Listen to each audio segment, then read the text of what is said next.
Irmãos, hoje eu quero falar a respeito de a gente ter cuidado com a frustração. É muito forte isso, irmãos, porque a frustração ela tem várias facetas. Ela aparece no nosso trabalho, ela aparece dentro de casa, família, mas a frustração que pode tirar você da presença do Senhor é a com você mesmo, é consigo mesmo.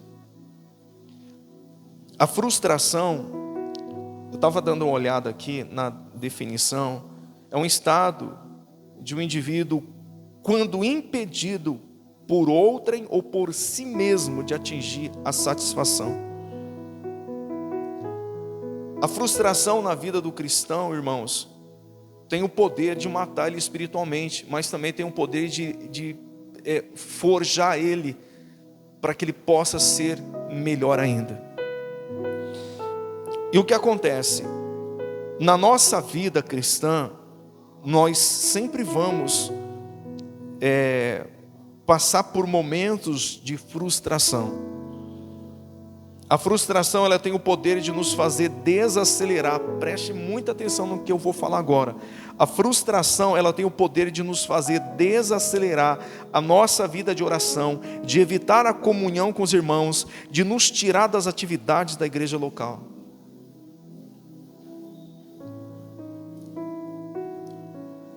Às vezes, irmãos, o diabo ele não está trabalhando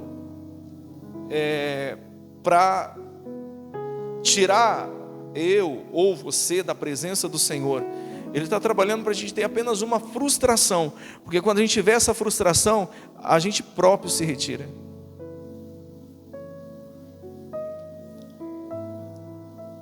E o que acontece, irmãos? Eu iniciei esse culto falando da frustração de Judas. Olha que interessante, hoje nós vamos meditar sobre a frustração de Pedro. Mas a frustração de Pedro fez ele amadurecer e se tornar um líder. A frustração de Judas fez ele se matar. Então olha os extremos. E o que acontece, irmãos? Uma vida cristã, ou o amadurecimento da nossa vida espiritual, nós vamos enfrentar não apenas a frustração, mas a decepção, as angústias e as tribulações. Vocês encontraram aí? A Bíblia diz assim, Mateus 26, 31. Então Jesus disse aos discípulos: esta noite serei uma pedra do quê? De tropeço para todos vocês. Porque está escrito: ferirei o pastor,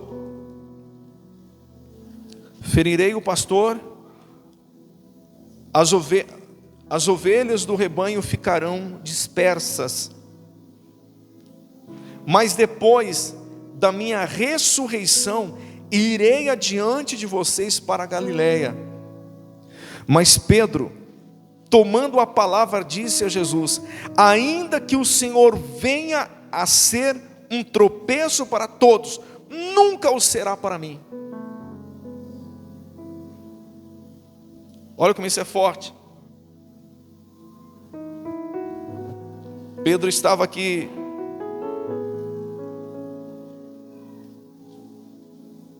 expondo a fé dele em Jesus, a fidelidade dele como um bom discípulo.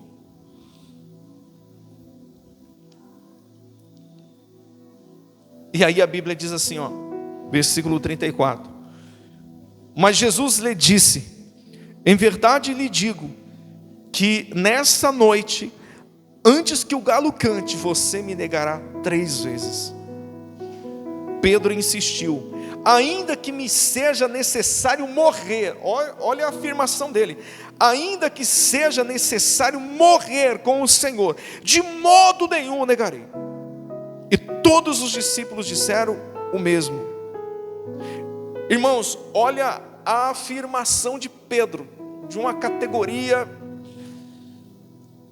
afirmando que se fosse necessário morrer por Jesus, ele morreria.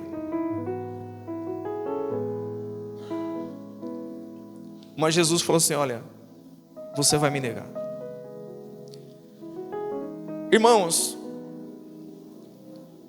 eu estava pensando a respeito disso. Quando a gente se garante nas nossas próprias forças, Deus permite a queda para que a gente possa saber que nós não somos nada. Quantos homens e mulheres que eu já presenciei, que bateram no peito, dizem: eu vou, eu consigo, tá? E daqui a pouco, pá.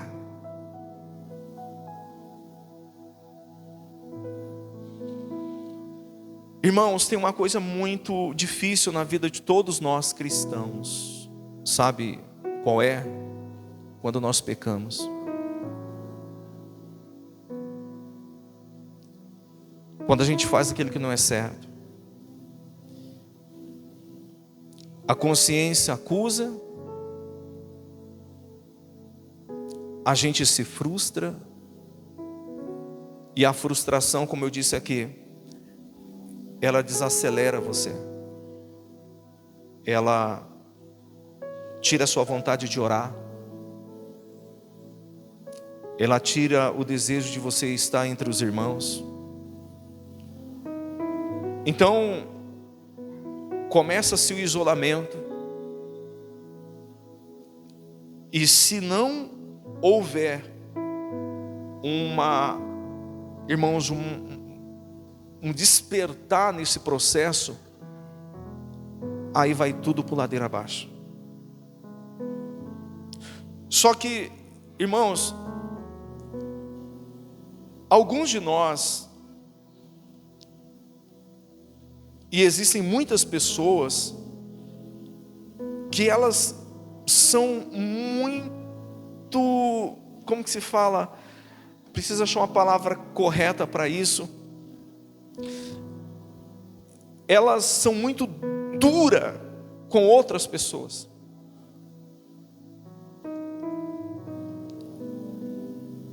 E por serem flexíveis, e por muitas das vezes arrotar, até mesmo, sei lá, uma santidade, Deus, Ele permite que aquela pessoa caia, para que ela possa olhar para ela e falar assim: olha, você não é nada.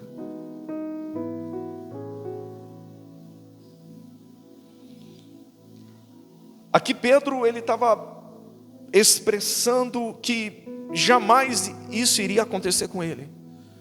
Só que quem era Pedro? Pedro era um homem que o Senhor falou que a igreja iria começar através dele. Ele seria o líder da igreja. Quando Jesus fosse elevado, quem estaria na condução da igreja?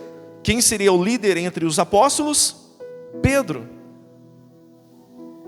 Então Pedro estava confiando muito na força do seu braço.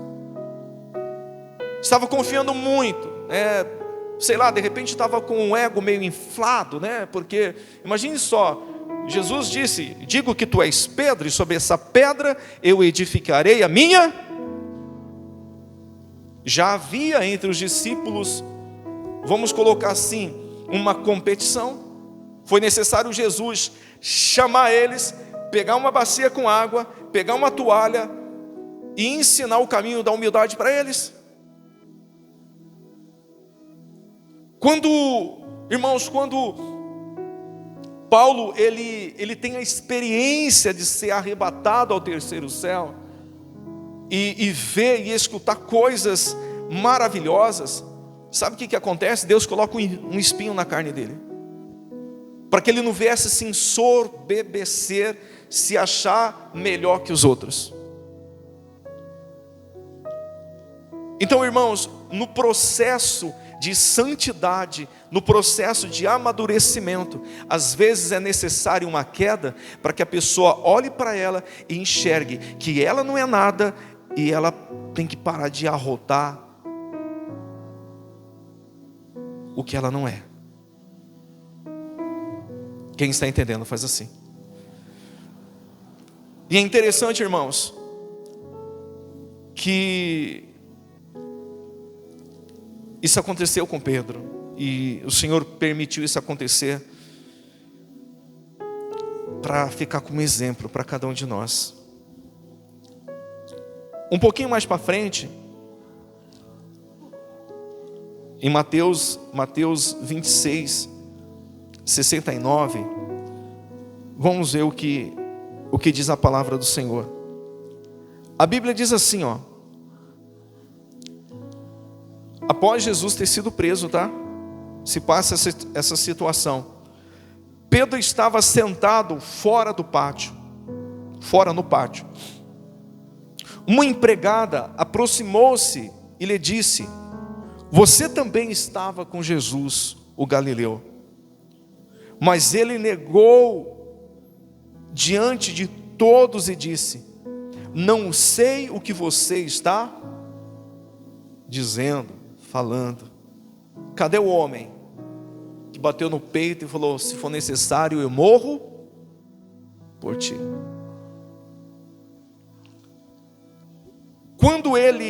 Quando se dirigia para a porta, Pedro foi visto por outra empregada, que lhe disse aos que estavam ali: este também estava com Jesus o Nazareno.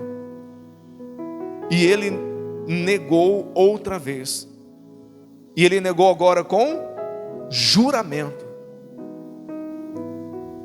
Você está entendendo, irmãos, a profundidade disso?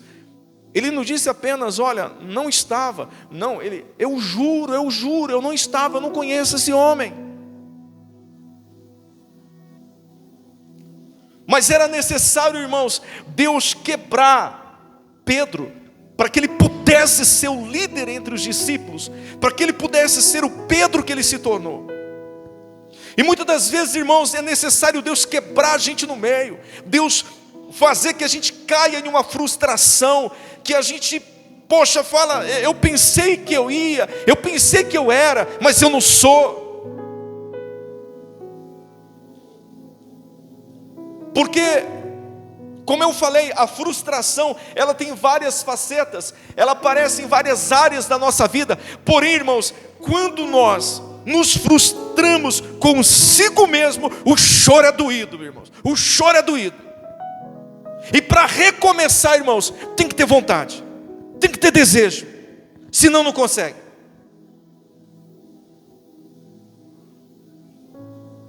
Quem está entendendo, faz assim. Se você não tiver força de vontade, você não consegue. Eu lembro, irmãos, no início da minha conversão, eu já havia me batizado nas águas. Eu estava, irmãos, vamos colocar, num momento tão bom espiritualmente, sabe, vivendo um tempo muito bom em Deus. E o que acontece, irmãos? Teve uma situação aonde eu soltei um palavrão. E eu estou falando de mim, irmãos. Nem quando eu era incrédulo eu falava palavrão. Eu tenho isso de criação, de família. A minha família foi desestruturada, mas adolescente ainda, minha mãe falava para o meu padastro, falava assim: olha, você fica falando palavrão dentro de casa, está vendo? O Jefferson, ele não fala. E por que você fala? Sabe por quê, irmãos? Da nossa boca não pode sair ao mesmo tempo água doce e água salgada. Como diz a palavra do Senhor, de uma fonte não pode jorrar água doce e água salgada. Então, se da sua boca sai louvores ao Senhor, por que sai louvores ao diabo também? E eu lembro, irmãos, que, poxa vida, e tinha um irmão do meu lado. E aí esse irmão, eu falei: você falou um palavrão, rapaz, você falou um palavrão. A minha cara decaiu assim, irmãos, no meu semblante. Eu fui para casa frustrado. Irmãos.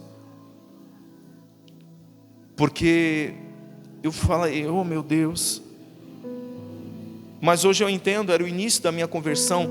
É como se aquilo tivesse interrompido aquele momento tão gostoso que eu estava vivendo com quem? Com Deus. Aí uma outra situação, eu tinha montado com um irmão meu. Quem lembra aqui do telemensagem? Antigamente era febre, né? Se ligava, pagava e a gente mandava a telemensagem, aniversário, paquera, era um monte de coisa. E aí o meu irmão, ele decidiu voltar para o Mato Grosso do Sul, os equipamentos ficou comigo, só que ficou uma conta para pagar com outro colega, e eu fiquei responsável de tocar o telemensagem, e aí esse rapaz não teve paciência, queria confiscar os equipamentos. Eu sei, irmãos, que foi um tropel dentro de casa, uma briga e soco para tudo que é. Aí ele falou assim para mim: seu crente sem vergonha. Imagina só, seu crente sem vergonha. Você pegou e brigou comigo, não sei o que, não sei o que. Eu vou lá contar para o seu pastor. Irmãos do céu. Pensa numa vergonha. E aí eu fiquei frustrado comigo mesmo. Eu fiquei frustrado comigo mesmo. Sabe, aquilo todas as vezes que pecamos e erramos, se você está em um tempo bom, vivendo um tempo bom com Deus, aquilo, irmãos, é um balde de água fria na sua fé. Você se sente a pior pessoa do mundo. Você se sente uma pessoa indigna de vir na igreja, indigna de estar. Existe essa palavra indigna? Existe, né? De você estar entre os irmãos. Isso é o que? Frustração. Uma frustração consigo mesmo, com a sua pessoa, com as suas atitudes. Porque eu vou falar, irmãos, eu vou falar de mim. Frustração com pessoas, isso você sempre vai ter. E, irmãos, isso é normal. Na sua caminhada, na sua vida, você vai ajudar pessoas, as pessoas vão te apedrejar, você vai estender a mão, as pessoas vão te trair, você vai fazer de tudo para ajudar, as pessoas vão ser ingratas. Então isso é normal. Quem está entendendo? Isso é normal. Mas a pior dor, irmãos, é quando você se frustra com você mesmo. E aí é onde mora o perigo. Aí é onde mora o perigo. Por quê? Porque a frustração, se você não tomar cuidado, ela pode te matar espiritualmente. Mas por que Deus permite? Porque Deus quer que nós venhamos lutar contra isso. E para você se tornar um homem de Deus, uma mulher de Deus, uma pessoa amadurecida no Senhor, é necessário passar por essas situações. Quem está entendendo? Amém?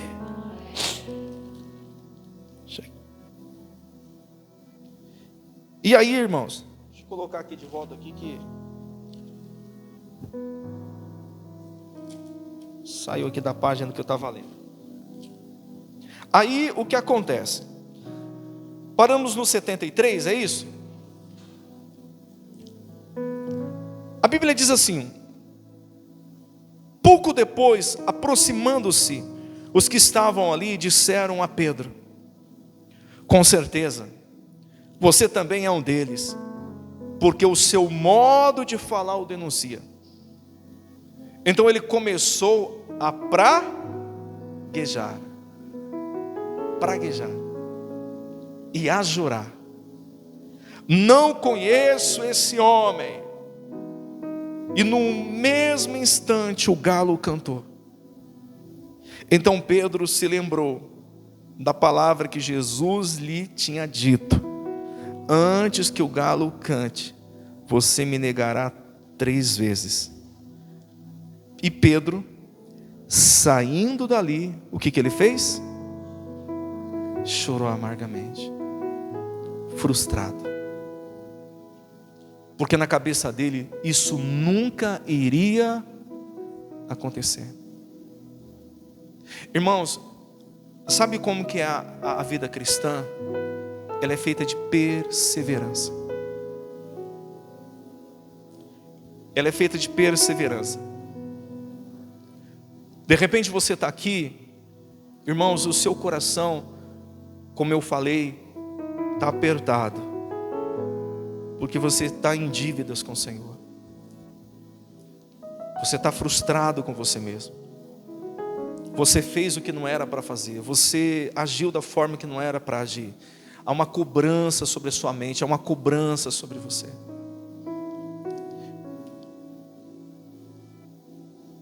Existem dois caminhos aí.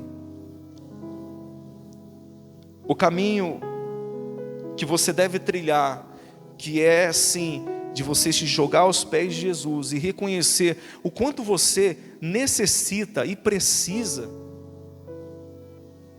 dele. E o outro caminho, irmãos, infelizmente, que muitos acabam escolhendo, é continuar vivendo de uma maneira que Deus não se agrada.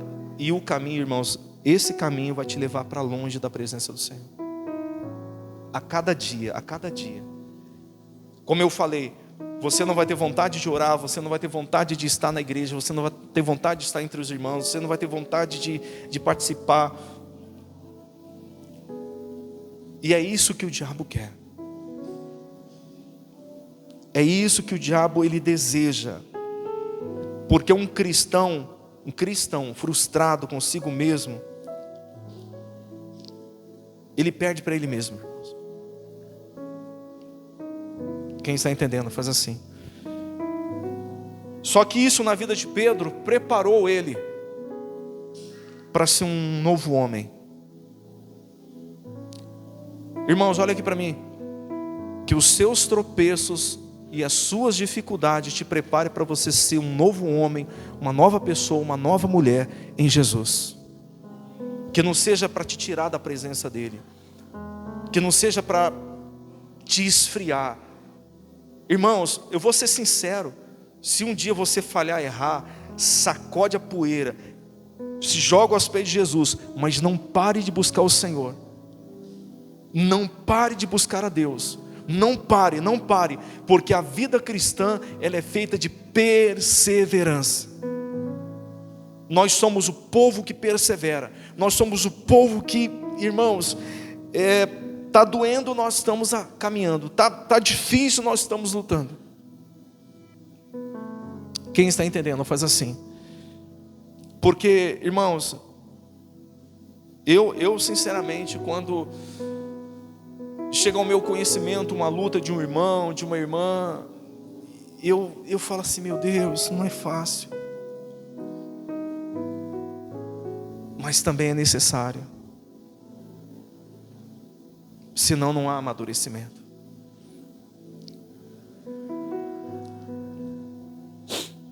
Quem compreendeu, faz assim. Existe um processo de amadurecimento para cada um de nós. Ninguém amadurece espiritualmente se não passar por processo de frustração consigo mesmo. Quem compreendeu? Fecha sua Bíblia e se coloca de pé aí no seu lugar.